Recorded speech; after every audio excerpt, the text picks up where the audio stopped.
You can fake strength. You can fake confidence. You can fake kindness, ambition, discipline for a while. But there are a few subtle, precise behaviors that betray the truth, and Machiavelli knew exactly how to detect them. Because in his world, surrounded by liars, opportunists, and cowards, he couldn't afford to guess who was strong and who was simply loud. He had to know. And he learned quickly. Weakness doesn't shout. It slips through the cracks. While strong men stay calm in silence, weak men expose themselves through patterns they don't even notice. And once you spot these patterns, in your enemies, your colleagues, or even yourself, you gain an advantage Machiavelli used like a dagger: the power to identify weakness before it becomes a threat. These behaviors don't seem obvious. In fact, most people would miss them, but Machiavelli wouldn't. He studied men like a predator studies movement, and he discovered 3 behaviors that instantly give weak men away. Let's begin with the first and perhaps most subtle behavior: over-justification. Weak men explain. Strong men decide. That's it. A man who constantly defends his choices, over-explains his actions, or tries to make others understand him isn't being honest. He's being insecure. Machiavelli observed this in court all the time. A prince who was confident in his authority spoke little, but a minister, a merchant, a man pretending to be important, he talked constantly. He needed others to agree with his logic so he could feel sure of it himself. It's the behavior of someone whose identity depends on being liked, not feared, not respected, liked. And Machiavelli would see this for what it really is: a man begging for permission to exist. Over-justification is a smokescreen for fear: fear of rejection, fear of judgment, fear of power. And the truth is, any man who needs approval before he moves will never be trusted with real power, because power requires silence. Power requires conviction. Power requires the ability to make a move and not explain it to anyone. So the next time someone keeps explaining their opinion, repeating their point, trying to sound reasonable or nice or morally correct, you're not hearing strength. You're hearing inner collapse in slow motion. But that's only the first behavior. The second is even colder: weaponized niceness. This is the most dangerous form of weakness because it wears a smile.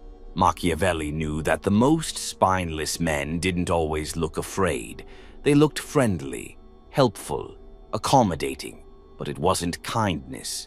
It was submission disguised as virtue. See, a strong man can be kind, but his kindness is selective, deliberate, and never at the cost of his self-respect. A weak man, however, tries to be agreeable at all times. He agrees to avoid tension. He compliments to be liked. He stays quiet when he should speak. He apologizes not because he's wrong, but because he's scared. And when that doesn't work, when being nice doesn't earn him validation, he flips. He becomes bitter, sarcastic, passive-aggressive. Why? Because his niceness was never kindness. It was a strategy to avoid rejection, and when it fails, his real resentment leaks out. Machiavelli studied this in public figures constantly. He wrote, "A prince must know how to do wrong and not use it, unless compelled." In other words, restraint is not the same as fear. But weaponized niceness is always fear. It's the posture of someone who doesn't know how to stand tall on his own, so he tries to stay small, hoping no one steps on him. And when you see this behavior in someone, this compulsive friendliness that turns sour under pressure, you've found someone who cannot be trusted with power. Because real power demands the ability to set boundaries, to say no without apology, to face tension without collapsing into false smiles. Machiavelli would watch for this behavior like a hawk, because it told him, this man's loyalty will break the moment it's tested. But there's a third behavior, more desperate, more exposed, and utterly humiliating to witness. And when you see it, you'll know you're standing in front of a man who fears being insignificant more than anything else. The third behavior, the one that made Machiavelli instantly classify a man as weak, was display addiction. You've seen it before. The man who always needs to be seen, the one who can't sit still without recognition, the one who posts constantly, speaks loudly, exaggerates every win, and turns every moment into a performance. Machiavelli saw these men everywhere, and he understood something most people still don't. The man who needs to be seen fears being forgotten. That fear, it's weakness. But not the kind that comes from poverty or lack of opportunity, the kind that comes from identity rot. Because display addiction isn't confidence. It's the panic response of someone who has no internal foundation. They think if they aren't being talked about, liked, praised, or envied, then they don't matter. Their value disappears the moment attention does. And this is precisely why Machiavelli saw them as liabilities. These men will do anything for attention. Lie, embellish, betray. They'll expose secrets, turn on allies, make enemies out of thin air, as long as someone is watching. Because in their mind, silence means death. Stillness means irrelevance. And the worst fate is to be forgotten. Machiavelli knew. A man addicted to display is a puppet waiting to be controlled. And if you ever want to ruin him, you don't need to attack, you just ignore him. Take away the spotlight, cut off the applause, make him feel invisible. Watch how quickly he breaks. Because while strong men train in private, grow in silence, and strike without warning, the weak man can't survive 5 minutes without being noticed. He's easy to predict, easier to manipulate, and impossible to trust. This is why Machiavelli feared weakness more than wickedness. Because at least a wicked man knows what he wants. The weak man, he wants everything, but will trade anything to get it. And when you combine all three behaviors, the compulsive justifier, the fake nice appeaser, and the attention addict, you don't get a villain, you get a void. A man so hollow that he'll take the shape of anyone stronger than him. And that's what Machiavelli feared most. Not the loud ones, not the cruel ones, but the empty ones. Because emptiness can be filled with anything, and when the wrong person gets close, they fill it with destruction. But here's where Machiavelli took it further. He didn't just identify weakness, he used it. He turned these behaviors into tools, predictors, leverage points. He knew that spotting a weak man early could mean the difference between power and betrayal. Because these men don't break when tested, they melt. And in politics, in war, in business, in trust, you can't afford to depend on someone who melts. So how do you protect yourself? How do you act like Machiavelli? You watch. You stop judging people by their smiles or words or titles, and you start judging them by their psychological patterns. You study what they do when no one agrees with them, when no one is watching, when no one praises them, or when no one gives them a reason to act good. You look for the cracks, because the strong man doesn't panic in silence. He builds, he sharpens, he plans. The weak man, he performs, he explains, he crumbles. And once you can tell the difference, instantly you gain a weapon most people never even think to sharpen. Discernment, the power to see not just who someone pretends to be, but who they will become the moment life stops going their way. That's how Machiavelli chose his allies. That's how he avoided collapse. And that's how you outlast everyone who's still fooled by the surface. Because beneath the right words and curated image, behavior never lies. Machiavelli didn't just spot weakness, he turned it into a ladder. While other men reacted to weakness with frustration or disgust, Machiavelli reacted with strategy. Because once you know someone's emotional fault line, once you know how they think, how they panic, how they seek approval, you don't need to argue with them. You don't need to fight them. You just guide them. Like a rope pulling a puppet from behind the curtain. He understood something critical. The weak man wants to be led. He just doesn't want to feel controlled. So Machiavelli gave them exactly what they wanted. Praise when they felt ignored. agreement when they felt insecure, flattery when they needed validation, not because he respected them, but because he saw how easily they could be shaped. And that's where his true power came from. He didn't rely on strength alone. He didn't force anyone to obey him. He made the weak obey themselves by offering them just enough emotional candy to keep them addicted to his approval. It worked like this. He would spot the justifier, the man who needed to explain everything. And instead of challenging him, Machiavelli would listen. He'd nod, make eye contact, say, "That makes perfect sense." And instantly that man would attach himself to Machiavelli, craving more of that rare validation, willing to defend him, support him, even spy for him, all because Machiavelli made him feel understood. But it was never understanding, it was leverage. Then he'd turn to the people-pleaser, the man who tried to stay nice, agreeable, helpful. He'd give him a job, make him feel chosen, let him feel safe, like he was finally part of something powerful. And that man, he would never betray Machiavelli, not because of loyalty, but because betrayal would mean losing the only thing keeping his fragile identity together. And then there was the display addict, the man who needed attention like oxygen. To that man, Machiavelli would offer the stage. He'd let him speak in meetings, let him take public credit for ideas that served Machiavelli's goals, let him wear the costume of influence. While behind the scenes, Machiavelli was the one writing the script, because he knew, if you give a weak man the illusion of power, he'll never question who actually holds it. This is how empires are built, not with war, not with blood, but with psychological engineering. You identify the weak, then you let them build your palace out of their desperation to be seen, approved, and included. And if they ever turn on you, you don't fight, you just withdraw the attention.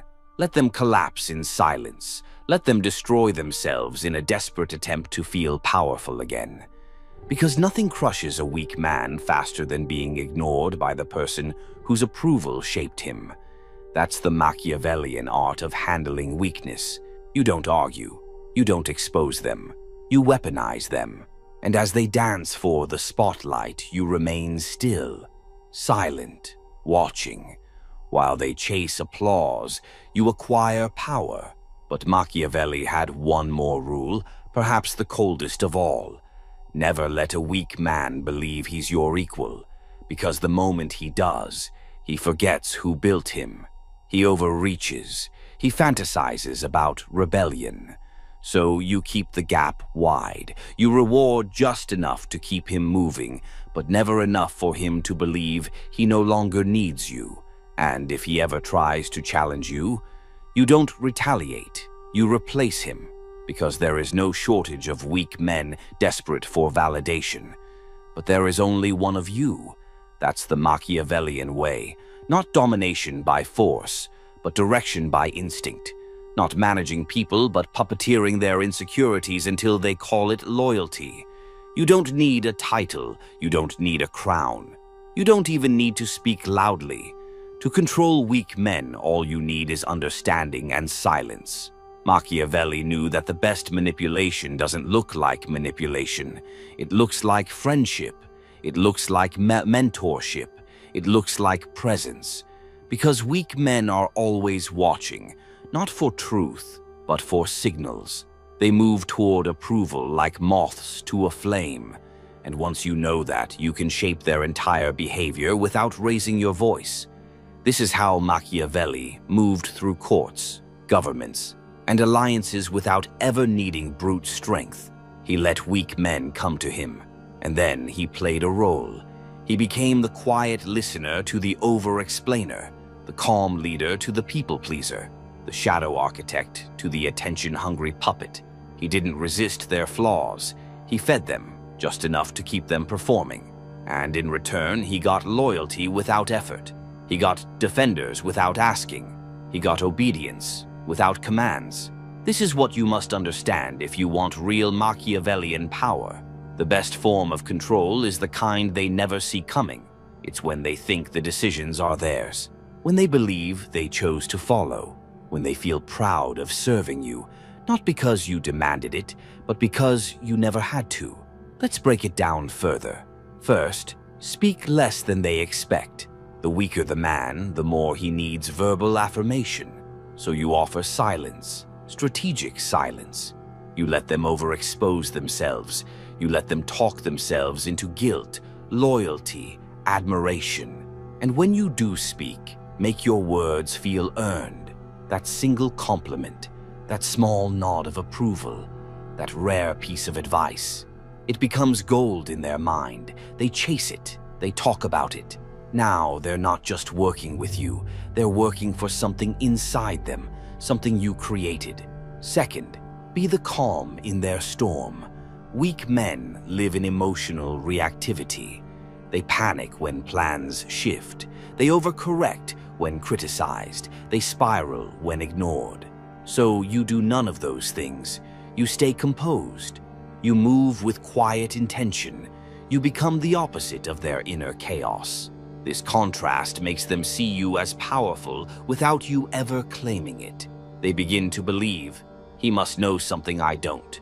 He's in control, I should follow his lead. They project stability onto you because their own identity is crumbling. And once they do that, your influence becomes invisible and total.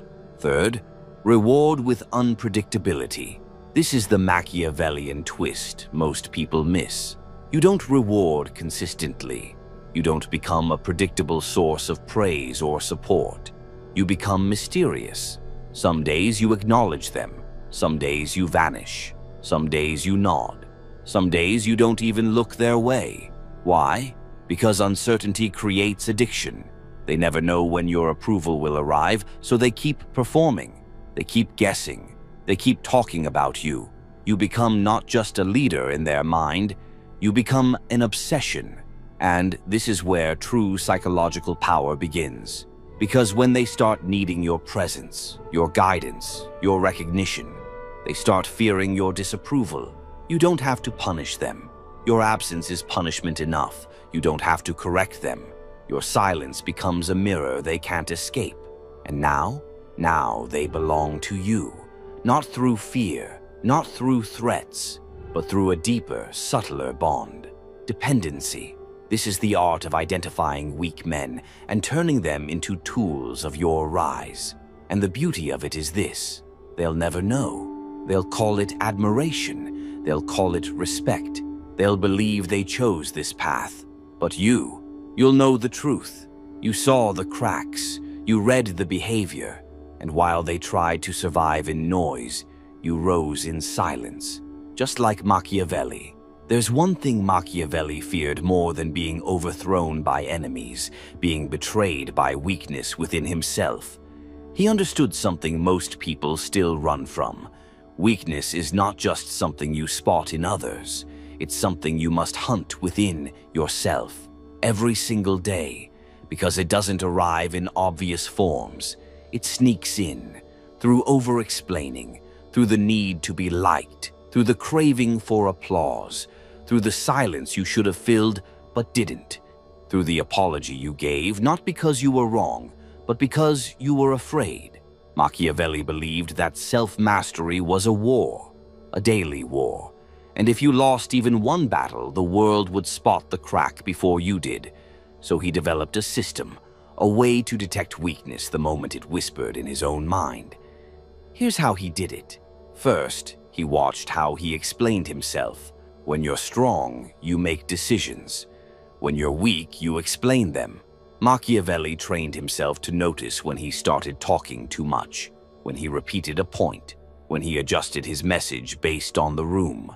Each time he asked himself, is this conviction or a plea for acceptance? And if it was the second, he stopped, because he knew a man who begs for validation forfeits authority. Second, he tested how often he said yes. People think yes is positive, but Machiavelli saw it as dangerous. A weak yes can ruin a kingdom, agreeing to avoid conflict, agreeing to gain favor, agreeing without boundaries. He learned to pause before every agreement and ask, would I say yes if I didn't fear losing their approval? If the answer was no, he declined. No apology, no excuse. Because the moment your word loses weight, you lose power, even in your own eyes. Third, he measured how silence felt. Weak men hate silence. They rush to fill it. They joke, they compliment, they explain, because silence reveals the truth.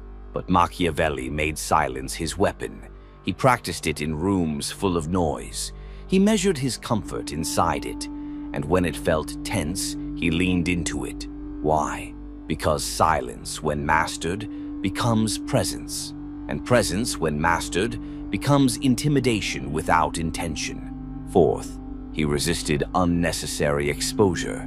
The weak man always wants to be seen. The strong man, he chooses when. Machiavelli practiced invisibility. He watched others chase the spotlight. He stayed in the shadows until every piece was in position. And then, when he finally moved, it wasn't seen as progress. It was seen as arrival. He didn't build anticipation through announcements. He built it through absence. So when he spoke, when he acted, when he made his presence known, people stopped moving. That was no accident. It was trained, refined, engineered.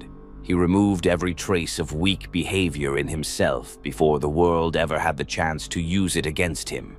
Because Machiavelli didn't just play offense. He closed the doors that others could use to break him later.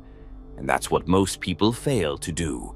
They try to look powerful, but they never ask themselves, do I chase praise? Do I fear rejection? Do I speak to be heard or to be agreed with? Do I need people to like me before I lead them? Do I explain when silence would have been stronger? These questions don't just reveal weakness, they reveal your limits. And once you spot them, you have two options.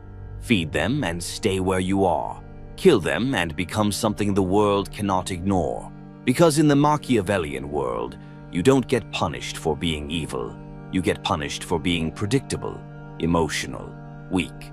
So you strip it out, bit by bit, word by word, decision by decision, until one day you speak and people freeze. You move and people adjust. You lead, and no one questions how you got there.